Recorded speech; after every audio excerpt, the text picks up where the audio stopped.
नमस्कार, desert storm से मैं विमल शर्मा। आज चाय पे चर्चा पे हमारे साथ एक ऐसी शख्सियत है जो पिछले 25 साल से पाकिस्तान से जो प्रताड़ित होकर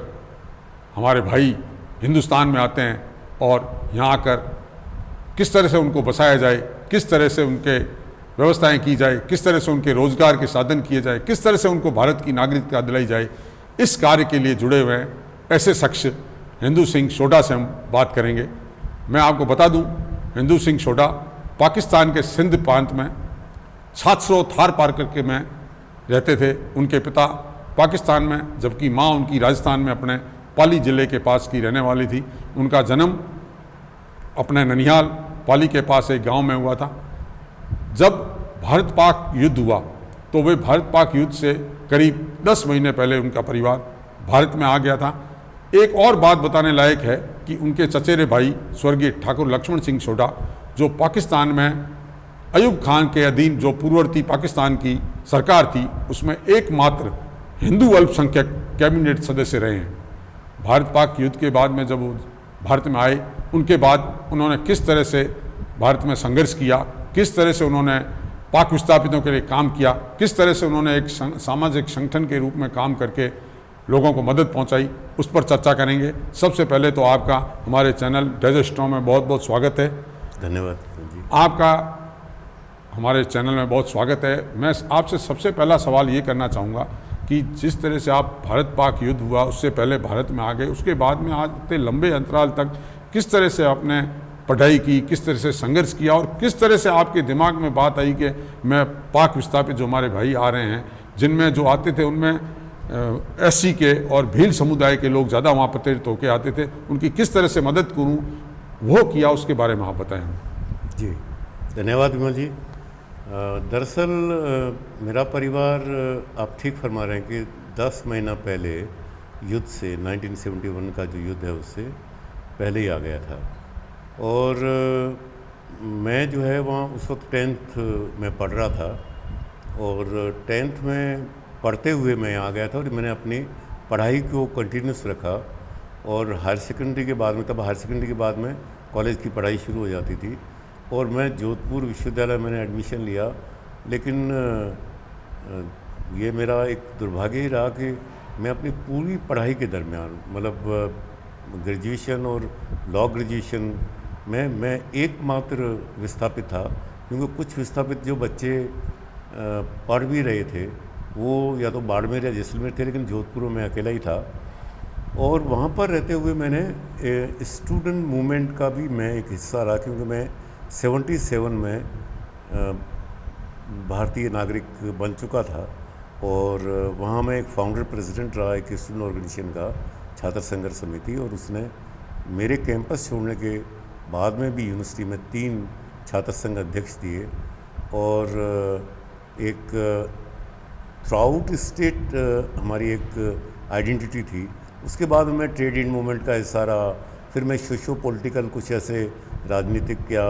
आप सोशल मूवमेंट कह सकते हैं, राजनीतिक किसी दल से तो नहीं जुड़े हुए थे, लेकिन मुद्दे जो थे वो, क्योंकि सामाजिक और राजनीतिक मुद्दों के अंदर बहुत हल्की सी एक लकीर है, उसका भी मैं हिस्सा रहा, जिसमें जैसे RTI है, बहुत सारे मूवमेंट है, उसमें मैं रहा। उसके बाद में मैं 1995 की बात है, मेरे पिताजी को कैंसर हुआ। और उस वक्त क्योंकि मैं तमाम अभी तक का अपने जीवन के अंदर मूवमेंट्स का पार्ट रहा था और ये थर्ड वेव जो है विस्थापितों की ये शुरू हो चुकी थी, ये मुझे पता था क्योंकि मैं बहुत सारे लोगों से मिलता था। और इस तरफ पिताजी के बीमार होने पर वो मुझे दरअसल कभी भी उन्होंने, मैं पढ़ाई में एक ठीक ठाक विद्यार्थी था और आप ये कह सकते हैं कि मैंने अपने स्कूल के रिकॉर्ड भी तोड़े हैं। और मैं जब मूवमेंट में भी था तब भी मेरे प्रोफेसर्स कहते थे कि तुम इतने अच्छे पढ़ाई में हो कि IAS बन सकते हो, IPS बन सकते हो, क्यों खामखा ये विद्यार्थी राजनीति करते हो। तो मैं कहता था कि ये हाईएस्ट एजुकेशन का इंस्टीट्यूशन है, यहाँ पर तो पढ़े लिखे लोगों को ही राजनीति करनी चाहिए। दुर्भाग्यवश जो उस वक्त राजनीति में लोग सक्रिय थे, या आज भी कई बार कई जगहों पर देखा जाता है कि जिनका कोई पढ़ाई से सरोकार नहीं होता है, वो राजनीति करते हैं। बहरहाल उस वक्त भी मेरे को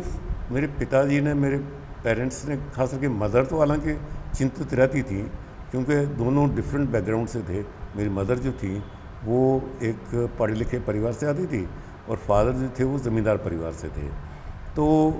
फादर मुझे एक तरीके से उन्होंने कभी इसमें ये सवाल नहीं किया कि मैं क्या कर रहा हूँ, क्योंकि उनको पता था कि मैं जो कुछ भी कर रहा हूँ वो कहीं न कहीं ठीक होगा, सार्थक होगा।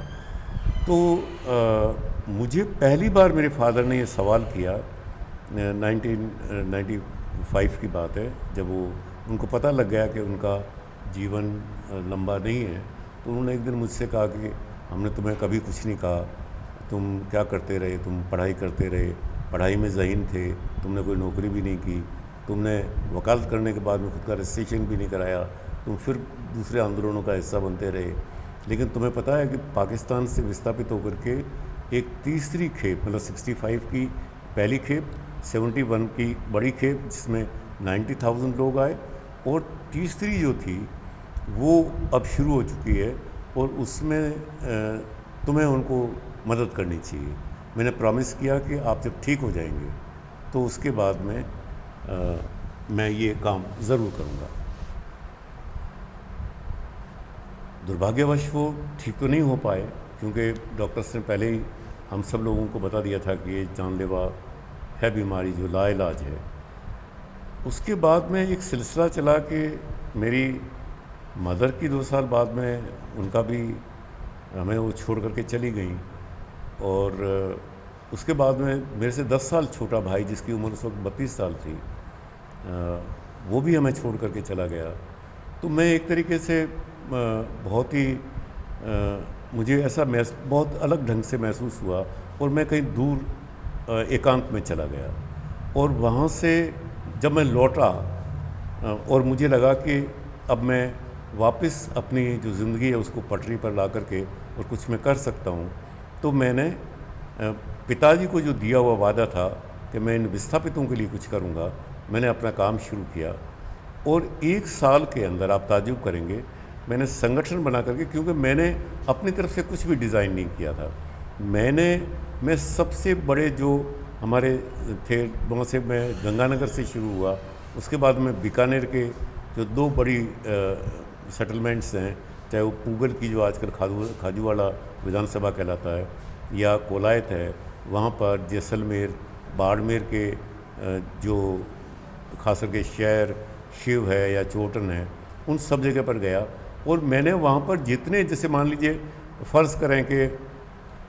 जैसलमेर है या बाड़मेर है, तो वहाँ के किसी तहसील हेडक्वार्टर पर मैं मीटिंग रखता था। उसमें जितने गांव होते थे उन गांव के लोगों को 2-2 को मैं बुलाता था। तो मुझे अच्छा लगा कि कम से कम 10 लोग आते थे, तो मतलब 20 गांव के लोगों को अगर मैंने बुलाया 40 को, तो वहाँ पर 200 लोग उपस्थित होते थे। मतलब ये था कि मैं चला तो अकेला था मगर लोग जुड़ते गए और कारवां बनता गया। जिस तरह से आपने छात्र संघर्ष, छात्रों के हितों के लिए काम किया, शुरुआत इसलिए की छात्र जीवन में कि छात्रों के, उसके बाद जब 6 दिसंबर 1992 को राम जन्मभूमि को मुक्त करवाई गई और बाबरी मस्जिद को ध्वस्त किया गया, उसके बाद में जिस तरह से पाकिस्तान में हमारे हिंदू भाइयों पर हमले बढ़े, उनके साथ दुर्व्यवहार होने लगा, उनके साथ अत्याचार होने लगा, तो उसकी संख्या बढ़ी भारत में। तो उसके बाद आपके कंधे पर ये जिम्मेवारी ज़्यादा आ गई, और किस तरह से, और अब तक अगर अपन चर्चा करें तो अब तक अपन ने कितने पाक विस्थापितों को भारतीय नागरिकता दिलवा पाई है? जी, एक्चुअली क्या था कि अभी तक जो हमारा बॉर्डर था, वेस्टर्न बॉर्डर, चाहे वो जैसलमेर से लगता हुआ हो, बीकानेर से लगता हुआ हो, गंगानगर से लगता हुआ हो, या बाड़मेर से और आगे जो लगता हुआ हमारा पाकिस्तान से लगता हुआ बॉर्डर है, इस पूरे वेस्टर्न पहले पोरस बॉर्डर था ताकि लोग उस तरफ से इस तरफ बड़े आसानी से आ सकते थे। अब वो वैलिड डॉक्यूमेंट्स पर आ रहे थे, उनके पास में पाकिस्तान का पासपोर्ट था और भारतीय दूतावास जो है इस्लामाबाद में, वो उनको वीज़ा देता था। इस ढंग से वो अब जो एक बड़े बल्क के अंदर आते थे वो टुकड़ों टुकड़ों में आने लगे। लेकिन टुकड़े टुकड़े में आने की तादाद काफ़ी बढ़ गई, और मुझे इस पूरे संघर्ष के दरमियान ये पता है कि हम लोगों ने 2001 के अंदर, मैं आपको एक एग्जांपल देता हूँ कि एक रिव्यू कमेटी बनाई थी राज्य सरकार ने, और हमारा अनुभव दोनों के साथ है कि ऊपर उस वक्त एनडीए की सरकार थी और यहाँ पर राजस्थान के अंदर कांग्रेस की सरकार थी। तो यहाँ मुख्यमंत्री जी ने, जो अभी वर्तमान मुख्यमंत्री हैं, उन्होंने एक रिव्यू कमेटी बनाई और उस रिव्यू कमेटी के अंदर मेरे ऑर्गेनाइजेशन को जगह दी गई थी, जो एसीएस होम के अंडर में थी, जो कि श्री आर के नायर थे, और आर के नायर साहब बाद में चीफ सेक्रेटरी भी बने। बहरहाल उस कमेटी ने रिकमेंडेशंस की मेरे ये बेसिकली मेरी डिमांड थी, मांग थी कि जो पावर है नागरिकता देने का, वो इस गवर्नमेंट ऑफ इंडिया के एमएच गृह मंत्रालय के पास में होने की वजह से ये जो नागरिकता देने की रफ्तार है ये बहुत धीमी है। तो ये पावर स्टेट्स को डेलीगेट किया जाए, और मेनली उस वक्त जो थिकली पॉपुलेटेड विस्थापित जो पॉपुलेशन थी वो राजस्थान और गुजरात में थी, और मुझे मोटा मोटा ये पता था कि 20 से 25 हज़ार लोग जो हैं वो ऐसे हैं जिनको नागरिकता की दरकार है, वो एलिजिबल हैं। ये तीसरी वेव की मैं बात कर रहा हूँ। तो तीसरी वेव में सबसे ज़्यादा प्रताड़ित हो गए 92 के बाद में आए भारत। जी जी जी। उसके बाद प्रताड़ना बढ़ गई थी जी पाकिस्तान में। उससे पहले की अगर हम बात करें तो जो 71 में 90,000 आए थे, हाँ। उनको मतलब 25 जो है वो शरणार्थी कैंपों में रखा गया था, और 77 में उनको नागरिकता देने का बाकायदा ऐलान हुआ, और 78 तक लगभग सभी को नागरिकता मिल चुकी थी, और बाकायदा एक पुनर्वास का पैकेज भी मिला था। ये मैं अभी जो कहानी बता रहा हूँ ये थर्ड वेव की कहानी है, जहाँ से मेरा इंटरवेंशन शुरुआत की थी। और उससे पहले भी मैं एज ए वॉलंटियर जब छुट्टियों में जाता था तो वहाँ पर चिट्ठी पत्री लिखना, ये सब मेरे से काम लिए जाते थे, क्योंकि मेरा जो परिवार था वो शरणार्थी कैंप्स में नहीं रहा था, बाहर रहता था। तो जितने भी कैंप्स थे उनके तमाम लोग जो हैं वो हमारे परिवार के पास में एक पारंपरिक रूप से भी किसी मदद के लिए आया करते थे, क्योंकि मेरे कज़न तो खैर वहाँ पर कैबिनेट मेंबर थे, लेकिन बाकी लोग भी राजनीतिक रूप से कहीं न कहीं अपनी पहचान रखते थे। बहरहाल तो ये जो पावर डेलीगेट करने की एक पूरी प्रक्रिया चली, वो प्रक्रिया हमारे लिए एक बहुत खुशी की बात तो थी, लेकिन चुनौती भी थी, क्योंकि साथ में ही एक अमेंडमेंट भी हुआ कि फीसेस बहुत बढ़ गई और 5 साल से 7 साल कर दिया। तो इस लड़ाई को मुझे लड़ने के लिए 6 महीने का वक्त लगा, और 1 साल का पावर डेलीगेट हो चुका था। अब हमारे पास में 6 महीने बचे थे। 6 महीने के अंदर हमने इसको वापस जो है वो वेव ऑफ तो करवा दी 1 साल के लिए, सिर्फ 1 साल के लिए वेव ऑफ की उन्होंने, और 7 साल से 5 साल जो है वो भी उन्होंने कर दिए 1 साल के लिए। अब 6 महीने पावर रहा था, उसके अंदर लोगों को नागरिकता दिलानी थी। आप ताज्जुब करेंगे कि जो एलिजिबल, मैं राजस्थान में दावे के साथ कह सकता हूँ और गुजरात में भी, क्योंकि कुल 20,000 लोगों को नागरिकता मिली है, राजस्थान के अंदर एक भी ऐसा शख्स नहीं है जिसने 5 साल यहाँ पर स्टे किया हो और उसको नागरिकता नहीं मिली हो। और बिना कुछ भी किसी भी, मैं सरकार के बिहाफ पर यह बात कह रहा हूँ कि सरकारी किसी अदने से अधिकारी से लेकर के बड़े अधिकारी ने इस बीच में कहीं भी कोई पैसे का लेन देन नहीं था। लेकिन अभी दुर्भाग्यवश जो है ठीक उससे उल्टा हो रहा है, ये एक अलग कहानी है। लेकिन ये उस साल हम लोगों ने 20,000 लोगों को दोनों स्टेट्स में ये फ़ायदा दिला दिया। आपने करीब करीब 30 से 35,000 लोगों को तो सीधे तौर से भारत की नागरिकता दिलाई। उसके अलावा आपने 1992 से पहले भी लगातार उनके संघर्ष के लिए काम किया। मेरा मानना है कि राजनीतिक तौर से बात करें अपन तो पश्चिमी राजस्थान के कम से कम 1 दर्जन के लगभग जिले, विधानसभाएं ऐसी है जहां प्रत्यक्ष रूप से जो विस्थापित है, पाक विस्थापित, वो वहाँ की राजनीति को प्रभावित करते हैं। जिसमें अगर अपन बात करें बाड़मेर में, तो बाड़मेर है, सिव है, चौटन है, बाड़मेर शहर है, कोलायत है। जोधपुर की बात करें तो जोधपुर सूरसागर सीट है, जैसलमेर है, और बीकानेर का खाजूवाला क्षेत्र है। इस क्षेत्र में सीधे तौर से ये प्रभावित करते हैं। आम तौर से ये माना गया है कि जो पाक विस्थापित आते हैं वो भाजपा को वोट देते हैं। इस संबंध में आपका क्या कहना है? क्योंकि आप सामाजिक रूप से जुड़े हुए, आप राजनीतिक क्षेत्र में नहीं आए मगर भाजपा को वोट देते हैं। देखिए, इसका एक इतिहास भी रहा है। जैसे अब आप जाएंगे इतिहास में तो आप देख पाएंगे कि जो ये लोग जब 71 में 90,000 आए, अगर आप मेजर एक्सोडस को देखें तो उस वक्त ठीक एक साल बाद में 1972 में 1972 में भारत और पाकिस्तान के बीच में एक शिमला समझौता हुआ। शिमला समझौता में श्रीमती इंदिरा गांधी प्रधानमंत्री भारत सरकार और श्री जुल्फ़िकार अली भुट्टो जो प्रेसिडेंट थे पाकिस्तान के, इनके बीच में जो समझौता हुआ था उसमें दो मुख्य बातें थी। एक तो खैर वो बंदियों का तो था ही कि उनको वो वापस देंगे, जो कि 95,000 थे। ये जो 90,000 शरणार्थी थे इनको पाकिस्तान वापस लेगा और भारत उनको वापस देगा, और जो जीती हुई भूमि थी, जिसमें मेरा गांव छाछरू भी था, जिसको आज भी फौज छाछरू दिवस के नाम से मनाती है, तो वो ज़मीन वापस दी जाएगी। अब ये जो फैसला था इसके ख़िलाफ़ में हमारे लोगों ने संघर्ष किया, और मैंने खुद एक नौजवान बच्चा होने के नाते मैंने ये बात देखी, क्योंकि मैं अभी स्कूल का विद्यार्थी था, हायर सेकेंडरी में उस वक्त मैं पढ़ रहा था। तो मैं देखता था कि कैसे सभी लोगों ने एक राय होकर के ये कहा कि जब वहाँ जाकर के मरना है तो यहीं बेहतर है कि वहाँ जाकर के क्यों मरे, यहीं ख़त्म हो जाएंगे, तो क्या कर लेंगे आप। तो उस वक्त क्योंकि कांग्रेस सरकार ये ज़रूर चाह रही थी कि इनको वापस भेजा जाए, क्योंकि शिमला समझौते की एक शर्त थी। बीजेपी ने जो उस की तत्कालीन, आप उसको जनसंघ कह सकते हैं, तो जनसंघ ने नेताओं ने, अब जैसे अटल बिहारी वाजपेयी जी जैसे लोग, अडवाणी जी जैसे लोग, राजमाता सिंधिया जी जैसे लोग, और भैरव सिंह जी शेखावत जो कि राजस्थान से ही थे, उन सब लोगों ने विस्थापितों की जो मदद की, तो वो जो पृष्ठभूमि थी वो कहीं न कहीं इनको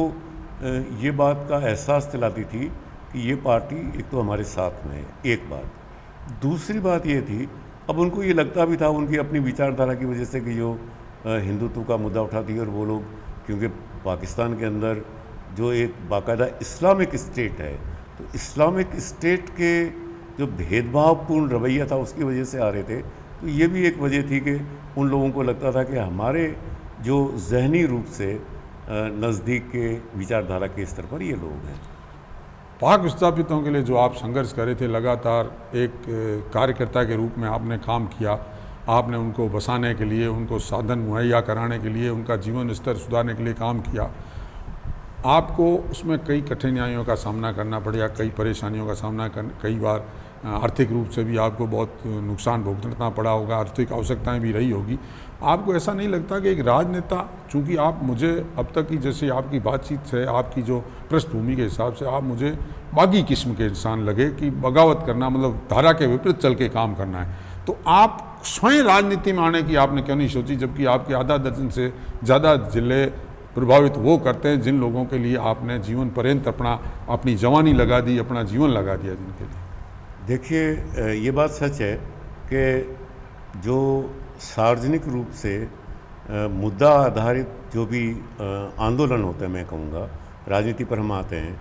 तो उसके दो तरीक़ेकार हैं। एक तो है कि आप किसी राजनीतिक दल का हिस्सा बन करके उनका समाधान कर सकते हैं, ये बात सच है। और दूसरा तरीक़ेकार वो है जिसको मैंने चुना कि अगर आप एक अपनी आइडेंटिटी एक मखसूस रखते हुए, एक अलग से रखते हुए, और आप जो भी दल की सरकार होगी, जैसे मैंने आपसे अर्ज़ किया था अभी कि जब हमने पावर डेलीगेट कराया तो रिव्यू कमेटी हमने कांग्रेस से बनवाई, और एनडीए सरकार से हमने पावर डेलीगेशन का जो कोई एमएचए के पास में था उसका हमने प्रस्ताव पारित कराया। ऐसे बहुत से हमारे सामने किस्से थे जिसके अंदर के हमें कोई भी सरकार आई, और ठीक उसके बाद में 2003 में यहाँ पर तो बीजेपी की सरकार आ गई, ऊपर यूपीए की सरकार आई, तो उस यूपीए की सरकार से हमने वो जो बढ़ी हुई फीस थी जो कि 10 गुना बढ़ गई थी, जो किसी के बस का नहीं था, कोई भी आदमी पावर डेलीगेट होने के बाद जैसे नागरिकता नहीं ले पा रहा था और 5 से 7 साल हो गया था, उसको हम लोगों ने कम कराया। मेरा सवाल आप फिर भी गौण करके, मेरा सवाल ये है कि आप राजनीति में स्वयं क्यों नहीं उतरे? आपने ऐसा सोचा क्या कभी? आप विश्वास करें, यकीन करें कि मेरे पास में जो भी मेजर पार्टीज़ अगर उस वक्त की अगर आप माने तो भारतीय जनता पार्टी या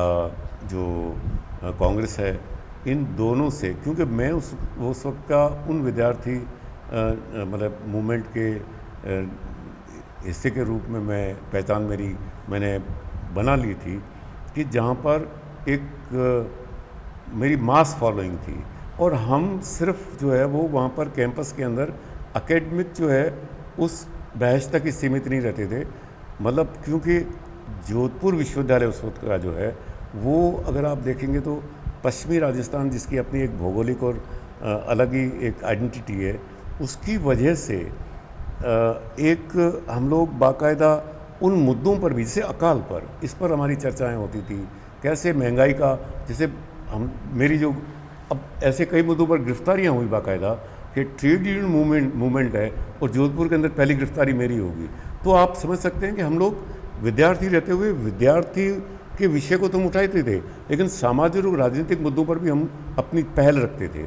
तो इसलिए मेरे को बहुत सारे प्रस्ताव मिले, जिसमें खास करके स्टूडेंट जो उनके फ्रंट्स थे पॉलिटिकल पार्टी के, उनका स्टेट प्रेसिडेंट तक के, और यूथ, जब मैं उसको क्रॉस करके कैंपस से बाहर निकला तो यूथ तक के भी मेरे पास में प्रस्ताव थे। लेकिन मैंने इन प्रस्तावों को सच बात पूछें, कई बार भीड़ भी गलतफहमी करवाती है। तो मेरे पीछे जो भीड़ थी वो मुझे लगता था कि मैं किसी भी सरकार को बहुत बड़ी चुनौती दे सकता हूँ, और ये जो मेरे पास में प्रस्ताव आ रहे हैं ये तो हमेशा रहेंगे और एक वक्त भी निकल जाता है, उसके बाद में आपके पास में प्रस्ताव भी नहीं आते हैं। लेकिन मुझे अगर आप सच पूछेंगे कि मैंने एक किसी पॉलिटिकल पार्टी की और उसी किसी विंग का भी, जैसे उनकी स्टूडेंट विंग हो या उनकी यूथ विंग हो, उनकी मजदूर विंग हो, उनके बहुत सारे प्रकोष्ठ होते हैं, किसी भी प्रकोष्ठ का मैं किसी का मेंबर नहीं रहा। लेकिन इसके बावजूद मैंने अपनी पैठ ये बनाई कि जब मैं किसी मुद्दे पर, जैसे मैंने विस्थापित मुद्दे पर जब काम शुरू किया, तो मैं दोनों दलों के जब नेताओं से मिलता था, और मैं अभी नाम लेना उचित नहीं मानता, कुछ तो मैं ऐसे नेताओं से मिलता था जिसमें कि दोनों ही वर्तमान और भूतपूर्व सीएम होते थे। तो उनके आपस में उस वक्त इस ढंग की कड़वाहट थी कि वो आपस में नज़रें नहीं मिलाते थे। लेकिन मैं दोनों से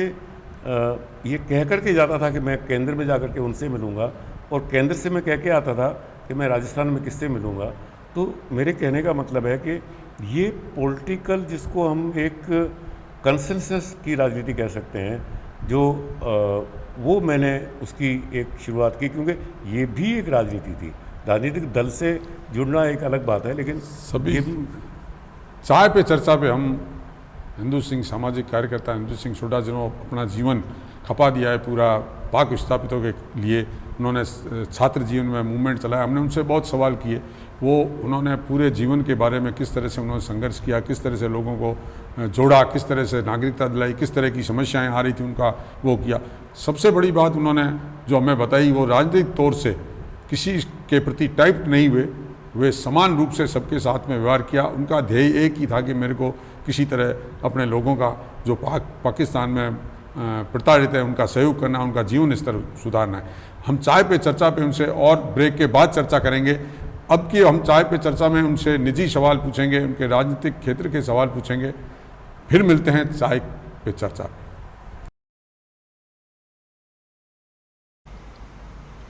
नमस्कार, आप देख रहे हैं डेजर्ट स्टॉर्म न्यूज़। जैसलमेर से जुड़ी सही, सटीक और निष्पक्ष खबरें देखने के लिए हमारे चैनल को आज ही सब्सक्राइब कीजिए और बेल आइकन दबाना न भूलें, ताकि आपको समय समय पर नोटिफिकेशन मिलता रहे।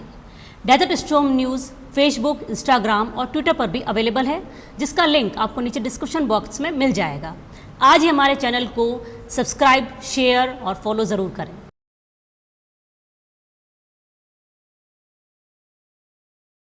नमस्कार, चाय पे चर्चा पे एक बार फिर हिंदू सिंह सोडा के साथ में। हिंदू सिंह जी, जिस तरह से पाक विस्थापितों का यहाँ आना, पाकिस्तान से भारत में वीज़ा मिलना, और यहाँ वीज़ा मिलने के बाद में यहाँ के पासपोर्ट को रिन्यू कराना या नागरिकता लेना, उसमें हमारे जो नागरिक हैं उन पर बड़ा बोझ पड़ता है खर्चे का। तो उस पर किस तरह से किया जाए? देखिए, मुख्य रूप से जो नागरिकता अभी दी जा रही है वो 1955 का जो सिटीजनशिप एक्ट है, नागरिकता अधिनियम है, उसके तहत दी जा रही है। और इसके अंदर दो चीज़ें और हैं, एक तो पासपोर्ट एक्ट है और एक जो फॉरेनर्स एक्ट है। इनके कुल मिलाकर के इन तीनों एक्ट्स का मेन वो रहता है। अब इसमें हम लोग जब सरकार से एंगेज होते हैं, चाहे वो राज्य सरकार से हो या खास करके भारत सरकार से, जिसके अधीन ही आता है गृह मंत्रालय के, तो उनसे हम कोई ऐसा नोटिफिकेशंस की दरकार हमें रहती है कि जिसके अंदर इनके जो सामने अड़चनें आती है उन अड़चनों को दूर किया जा सके। और इसी अड़चनों का ही ये हिस्सा रहा कि जैसे पावर डेलीगेट कराना रहा, फीस को अभी हम लोगों ने बिल्कुल ही वेव ऑफ करवा दिया है, ये मुद्दे रहे। तो ये सब हम लोग करते रहे। जिस तरह से अब जो जी हाँ बोलो। अब जो एक्चुअली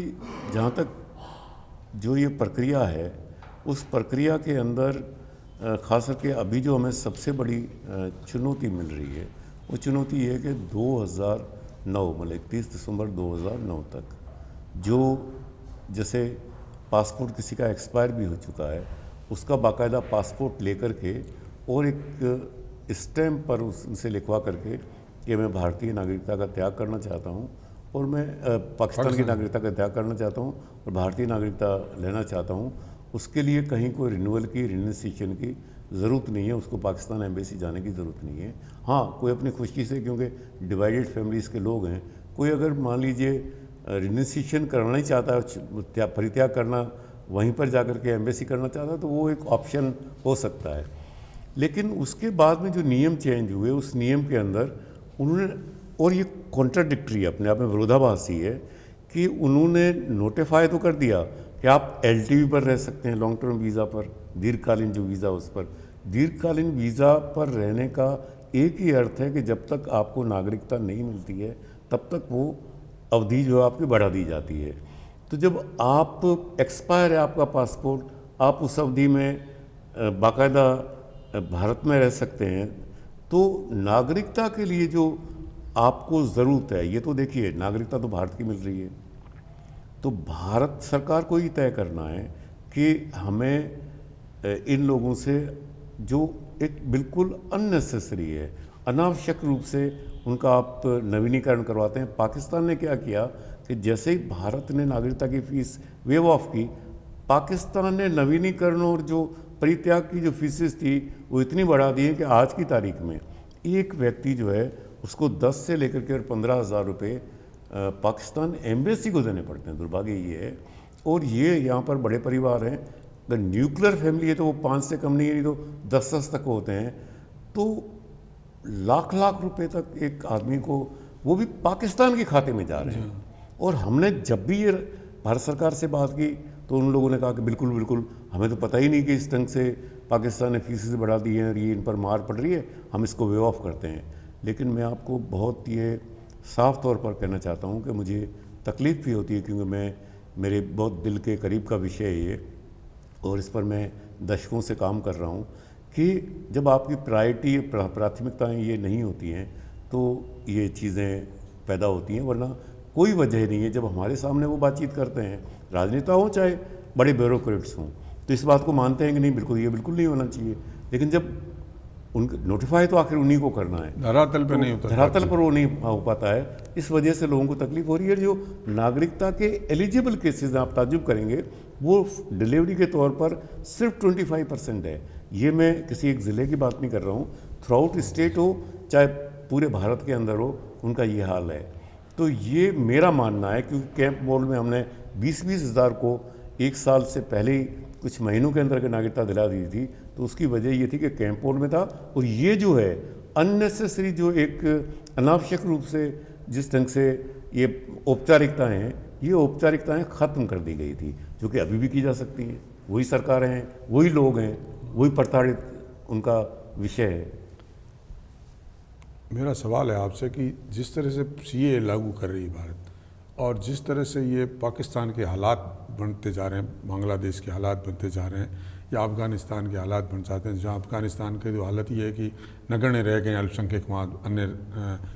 धर्म के, तो इसके बाद में पाकिस्तान में कुछ हिंदुओं के प्रति अत्याचार बढ़ने की संभावना बढ़ेगी या बढ़ रहे हैं, ऐसा लग रहा है आपको? देखिए, पहली बात तो ये कि हमें सीए के बारे में बहुत ही साफ तौर पर ये समझ लेना चाहिए कि ये एक्ट तो बन गया, जो लोकसभा है और राज्यसभा जो है उन दोनों ने पारित कर दिया, और जो महामहिम राष्ट्रपति महोदय हैं उनके भी उस पर दस्तखत हो चुके। जो एक्ट की आवश्यकता होती है वो बन गई। लेकिन कोई भी एक्ट भारत के अंदर तब तक वो लागू नहीं हो सकता जब उसके लॉज एंड बायलॉज, नियम और उपनियम नहीं बन जाते हैं, और वो नहीं बन पाए दुर्भाग्यवश अभी तक इसके। और 7 बार बाकायदा जो है इसको एक्सटेंड करवाती जा रहा है गृह मंत्रालय। तो इस वजह से ये लागू तो हो नहीं पाया है। अब रही बात कि वहाँ पर क्या उसके रहेंगे, क्योंकि लोगों को पाकिस्तान का जो अल्पसंख्यक है, जो कि धार्मिक रूप से उत्पीड़ित है और उनसे जो भेदभावपूर्ण जिस ढंग का व्यवहार हो रहा है, वो जब ये देखता है कि भारत के अंदर 20-20 साल, 25-25 साल नागरिकता लेने में लग जाते हैं, तो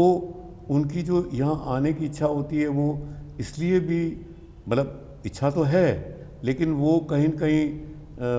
एक सोचने पर मजबूर उनको होना पड़ता है कि एक पीढ़ी तो वहाँ पर संघर्ष कर रही है, दूसरी पूरी पीढ़ी को यहाँ संघर्ष करना पड़ेगा, और जो आने वाली उनकी पीढ़ी है उसके लिए इनके पास में एक कोई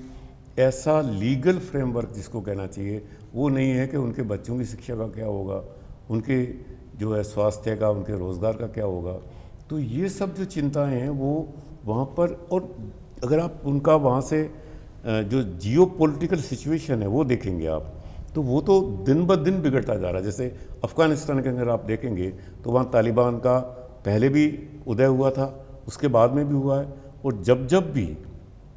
इस पूरे सब कॉन्टिनेंट के अंदर, इस भारतीय उपमहाद्वीप को अगर आप देखेंगे तो उसके अंदर जो राजनीतिक हालात जिस ढंग के बनते हैं, और ख़ास करके जो ये फंडामेंटलिस्ट हैं, जो जिसको आप ये कह सकते हैं कि जो धार्मिक रूप से जो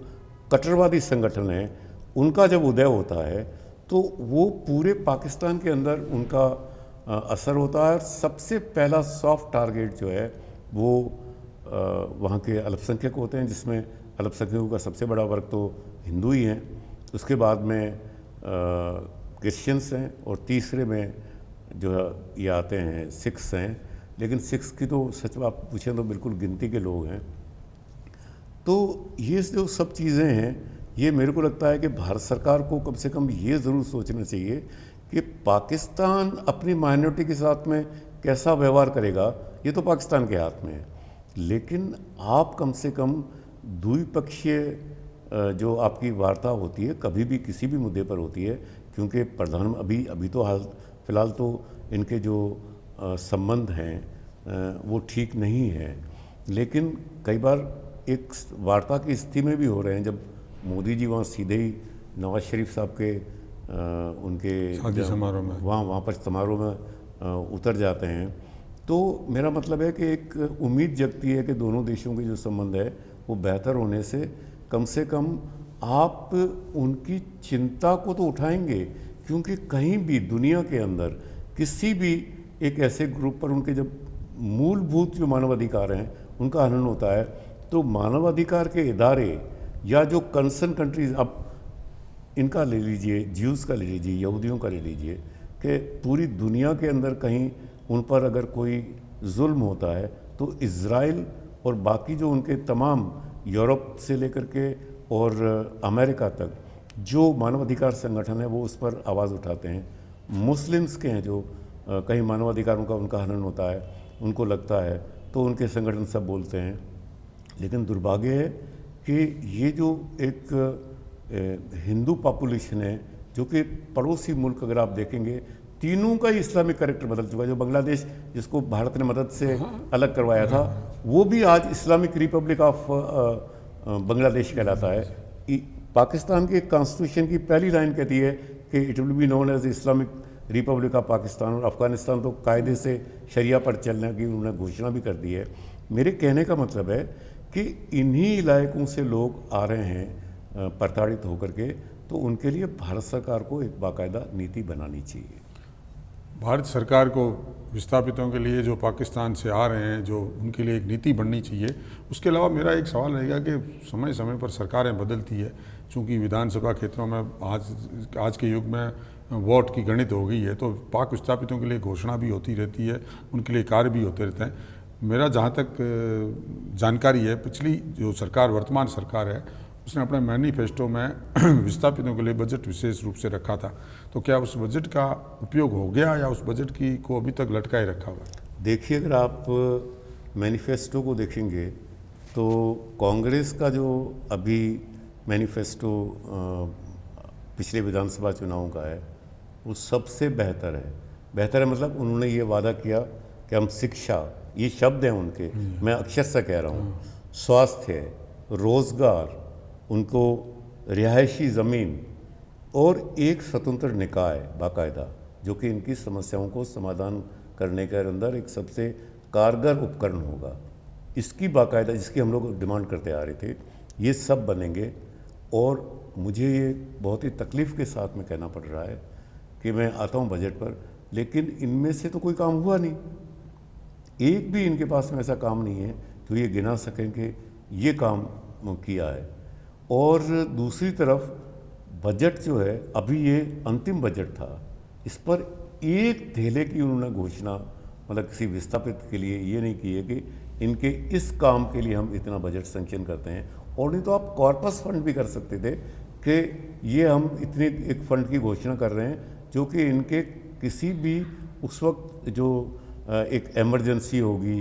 या ऐसी कोई आपात स्थिति इनकी बन जाती है जिसके अंदर मान लीजिए एक इन्फ्लक्स बढ़ जाता है पाकिस्तान से आने वालों का, कहाँ रहेंगे लोग बाग। जैसे 90,000 आए थे तो उनको तो एकोमोडेट किया था क्योंकि उस वक्त राजस्थान सरकार थी, तत्कालीन राजस्थान सरकार का उसमें हिस्सेदारी थी, उस वक्त भारत सरकार की हिस्सेदारी थी, यूएन का जो वर्ल्ड फूड ऑर्गेनाइजेशन है उनकी हिस्सेदारी थी। लेकिन आज अगर इस ढंग से आ जाते हैं तो आपके पास में कोई मैकेनिज्म ही नहीं है, जबकि राजस्थान एक ऐसा स्टेट है जो सबसे ज़्यादा विस्थापितों को, पाकिस्तान से आने वालों को होस्ट करता है। तो इसलिए हम उम्मीद किए हुए थे, लेकिन आपका वाजिब सवाल है कि इस में हमें निराश किया है, बिल्कुल निराश मिली है। हिंदू सिंह सोडा से हम चर्चा कर रहे हैं चाय पर। उन्होंने बड़े बेबाकी से, बिना किसी लाग लपेट के, जो बात उनको रखनी चाहिए उन्होंने बेबाकी से रखी है। मैं चाय पे चर्चा को समाप्त करूं उससे पहले मेरे मन का सवाल है वो मैं पूछना चाहूँगा कि आप अपने जीवन में इतना संघर्ष किया, आपने ज़मीन से जुड़े रहे एक तरह से, कभी हिंदू सिंह सोडा के मन में ये आता है कि मैं भी लाल बत्ती की गाड़ी में घूमूं और मेरे आगे पीछे भी नौकर चाकर हो, एक लंबी फौज हो? ऐसा कभी भी मन में आया कि मैंने अपना इतना जीवन दे दिया है, अब मेरे को भी एक ऐसा समय आना चाहिए जब मैं आराम करूं और मेरे को इस तरह की सुविधाएं मिलें? देखिए, मुझे लग रहा है कि मेरा और जो सुविधाओं का है कि ये कहीं ग्रह नक्षत्र कहीं बैठा नहीं, क्योंकि मेरी ज़िंदगी जो है, कुछ ज़िंदगियों की शायद एक किरदार जो होते हैं वो तय होते हैं। मेरा किरदार शायद इन संघर्षों का एक किरदार का रहा, तो वो मैं अभी तक भी उसी राह पर हूँ। और रही बात कि आप सच पूछें, मैं ये दिल से कह रहा हूँ कि ये जो लाल बत्ती सुविधाएं, इनसे शायद इसी संघर्ष के रास्ते चलते हुए मैं इस ख्वाहिश से ऊपर उठ चुका हूँ, इसलिए कि मैं अब उम्र के भी उस मुकाम पर हूँ जहाँ पर कि अब इसकी कोई ख्वाहिश नहीं रही है। लेकिन हाँ, मेरा सी सौभाग्य है, मैं एक बात के लिए सच में, चाहे वो कोई राजनीतिक दल हो, उनको मैं धन्यवाद देता हूँ कि जो लाल बत्तियाँ लेकर के घूमते हैं और जो अपनी एक राजनीतिक हैसियत से और रसूख से पहचाने जाते हैं, वो मेरे काम को कम से कम तस्लीम करते हैं, उसका एक कायदे से सम्मान भी करते हैं, और जो मैं बात कहता हूँ उसको वो गंभीरता से भी लेते हैं। शायद उसी का परिणाम है कि अभी तक बहुत सारी पेचीदगियाँ होते हुए भी हम कुछ चीज़ें कराने के अंदर सफल रहे हैं। जैसे मैं आपको एक एग्जांपल दूं, हमने अभी 500 बीघा जोधपुर के अंदर रहने की लोगों की कॉलोनी डेवलप की है। मेरी जैसलमेर के अंदर जहाँ बैठ करके आपसे बात कर रहा हूँ, यहाँ भी कलेक्टर साहिबा से बात हुई है, तो वो भी उन्होंने इसके लिए किया है। जो पिछले कलेक्टर थे, एक बहुत भले आदमी थे, जो बाद में कोऑर्डिनेशन कमिश्नर भी रहे, के पाठक साहब, तो उन्होंने भी बाकायदा हमारे उनसे, जब उसके यहाँ कलेक्टर रहने के बाद में जब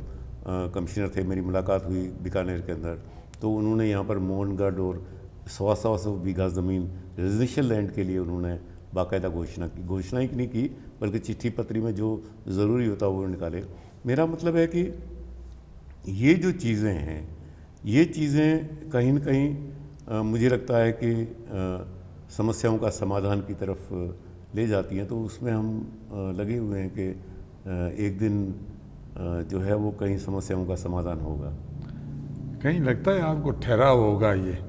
कि अब लगेगा कि हिंदू सिंह सोडा अब आराम से, मैं इन जो हमारे भाई पाकिस्तान से आ रहे हैं विस्थापित होकर, उनकी समस्याओं का संतुष्टिपूर्ण मेरे को हिंदू सिंह सोडा को संतुष्टि हो जाए कि मैं जो भाइयों का किया है वो सारा ही अब सही है, अब मैं थोड़ा सा आराम कर लूँ।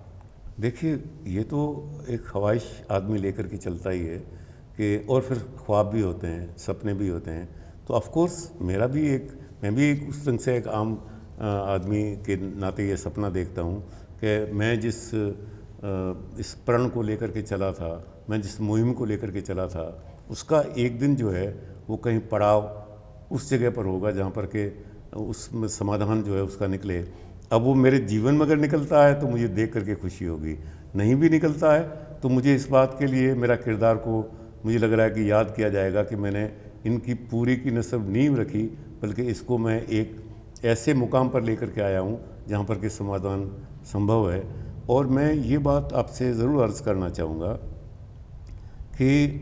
ये समाधान जो है, इसके लिए भारत सरकार को अब सच पूछें तो एक जो है स्ट्रॉन्ग विल पावर की जो जिसको हम ये कह सकते हैं कि राजनीतिक जो है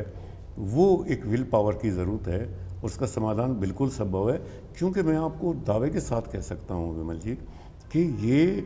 जो कॉन्स्टिट्यूशनली ऑब्लिगेशन है भारत सरकार का 5 से लेकर के 7 तक का जो भारत का संविधान है उसके अनुच्छेद के हिसाब से ये भारत सरकार का दायित्व बनता है। और अगर आप उस वक्त के राजनेता जो आज़ादी की जंग के थे उनका अगर आप देखेंगे तमाम स्टेटमेंट्स जिसकी वजह से ये लोग वहाँ पर रुके, कि उसमें ये कहा गया था कि ये एक एक्सचेंज ऑफ पॉपुलेशन नहीं होगा, ये जो जनसंख्या का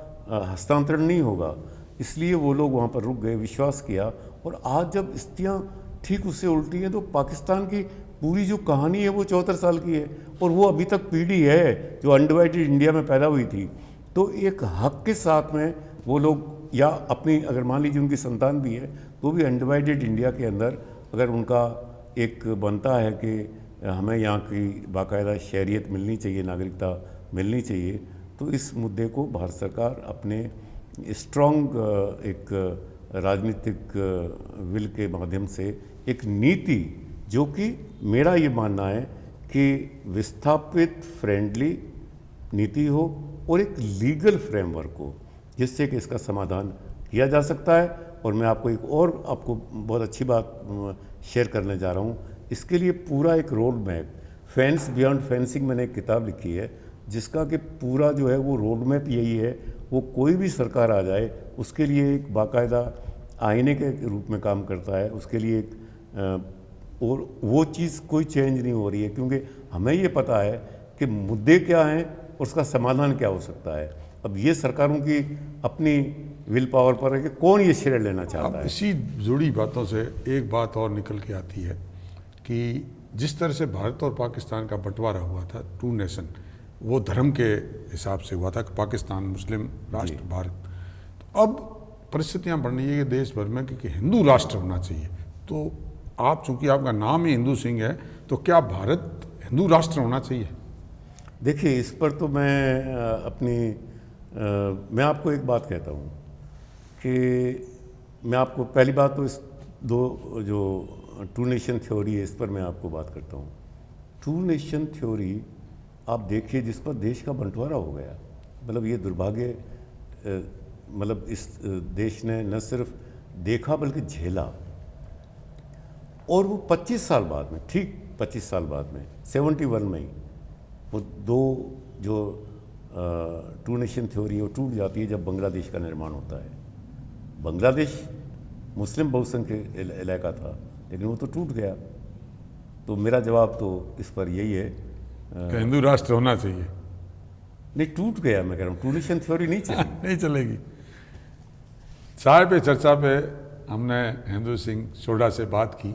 उन्होंने हमारे सवालों के बहुत सटीक जवाब दिए, बहुत ही सरलता से, और साथ ही हमने मन में देखा कि उनके मन में किस तरह से विस्थापितों के लिए दर्द है, उनकी समस्याओं को लेकर किस तरह से उनको